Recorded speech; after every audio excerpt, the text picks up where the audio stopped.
Hello, beautiful, amazing, fantastic world, and you, individual.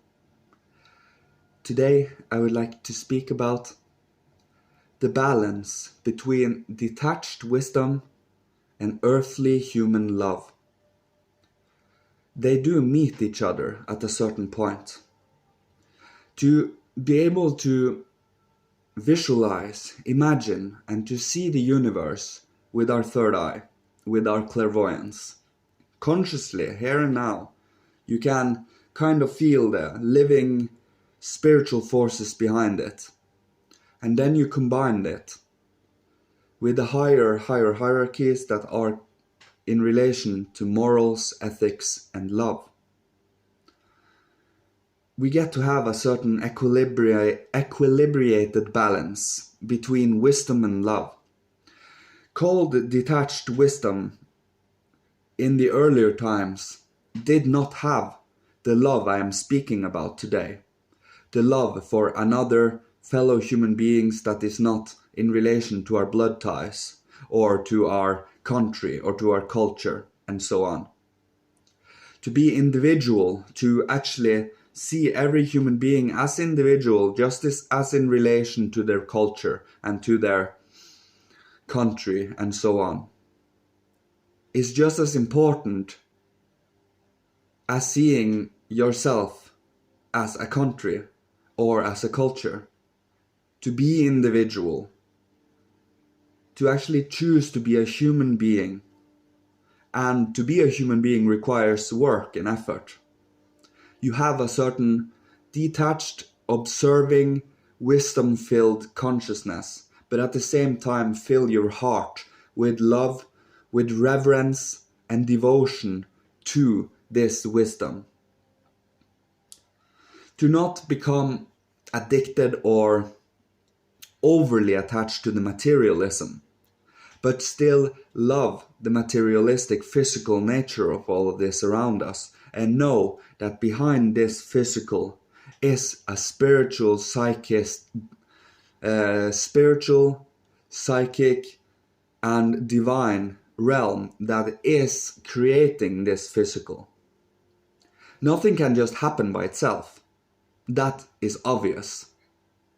If you see around us everywhere, there is always different things that is moving, changing, forming, and it never does it without purpose. Or not without purpose, but without a certain structure to it. To know that the universe has plans, to know that we are going somewhere, to knowing that through both wisdom and love, you get to find out what it means to be a human being. The deeper we go in love, but also in intellect and will, the more we get to understand our underlying spiritual forces of what it is to be a human being.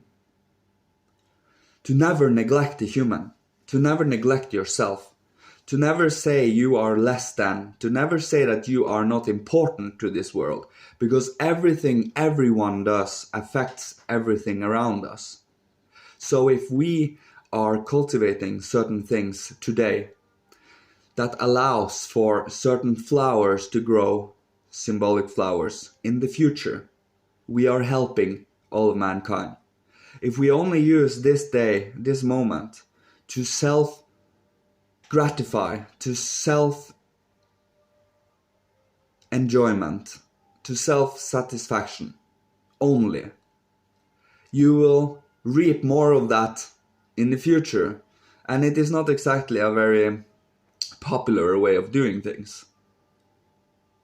But to know, to study esoteric science enough to know what human beings need, to know what you should cultivate so that all of mankind can benefit from it. So that everyone that wants to, everyone that have the karmic grace to study and to explore and to experience true spiritual science and true divine inspiration, you will slowly but surely become more human. And just to put it into perspective, The angels and the archangels and the archai have already gone through their human evolution. They didn't have the same human evolution as we had. They went through other things to bring about their self-consciousness and their higher faculties. Today we are building the consciousness soul, strengthening the consciousness soul, and also building the seeds for the 3 future faculties: the spirit self, the spirit body, and the spirit man. Yeah, I think. And these are only in seed form today. These 3 higher faculties that is more spiritual and not physical.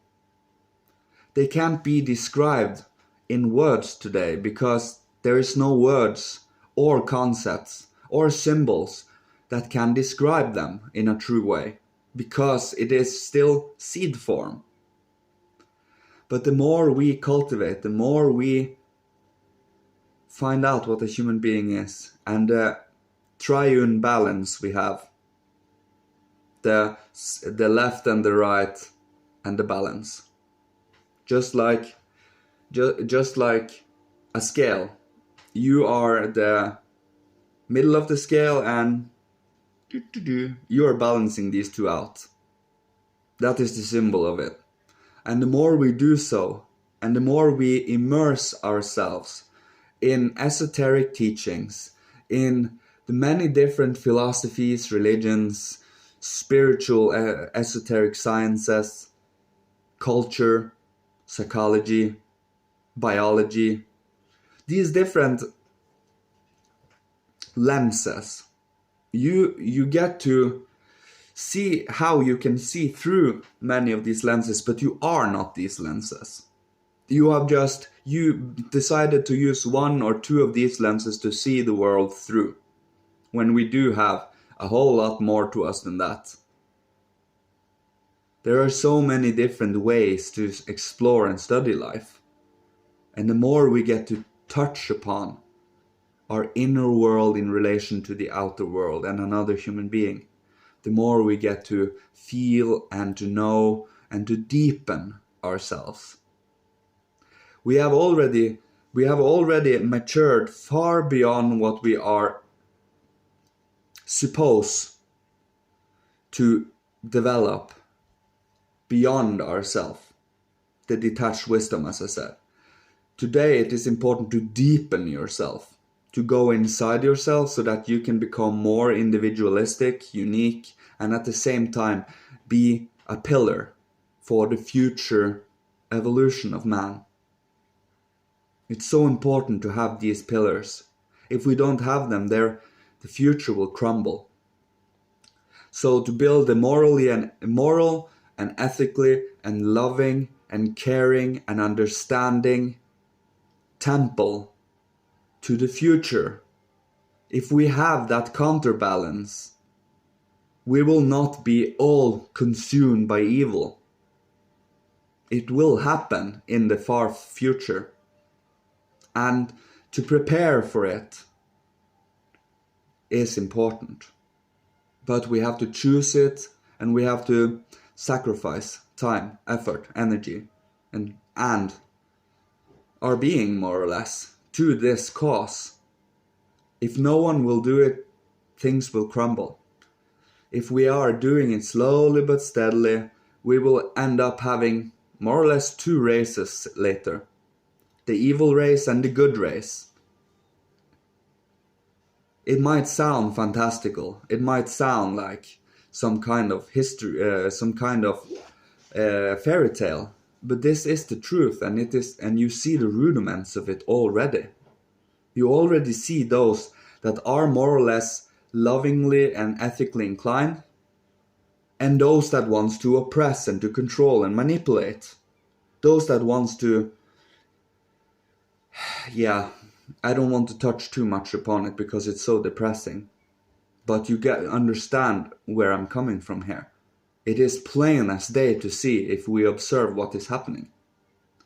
So to be a balance and not an attacker, to not feel like a victim, to not feel like we have to have a new bloody revolution of some kind, when the truth is to build a parallel system that works better than the system we have today and let the old system fall away is the best way to go about things, because people then chooses for themselves what to do, chooses what side they want to, the god of hindrances or the god of promotion, of progress and evolution.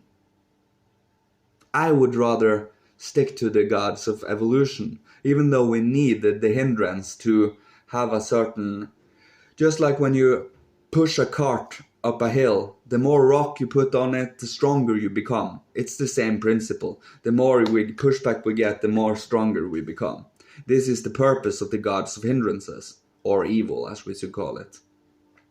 I think this was everything. Thanks everyone for listening to just my creative efforts of, it's kind of a communication art, and training it is so important because it allows for a certain flow of concepts and words and symbols that is feeling more alive, more here, more now, more forming malleable. And it brings me such joy to speak to you guys, to bring you inspiration, to do the same if you like to, with your freedom. I don't ever want to force or to push or to judge anyone on these things. I just speak truth and speak what I have come to a conclusion and come to a certain understanding about when it comes to being a human being, when it comes to thinking, feeling and willing, when it comes to desires, when it comes to passion, when it comes to all these different underlying impulses that comes from up and that comes from down. There are both that meets in the middle in the heart. And that is the balance, the heart. The feeling and the interest and the love for another. Thanks. I love you all. May the divine guide you on your path to finding the journey you are supposed to go with every one of us. Love you all. Thank you. Goodbye.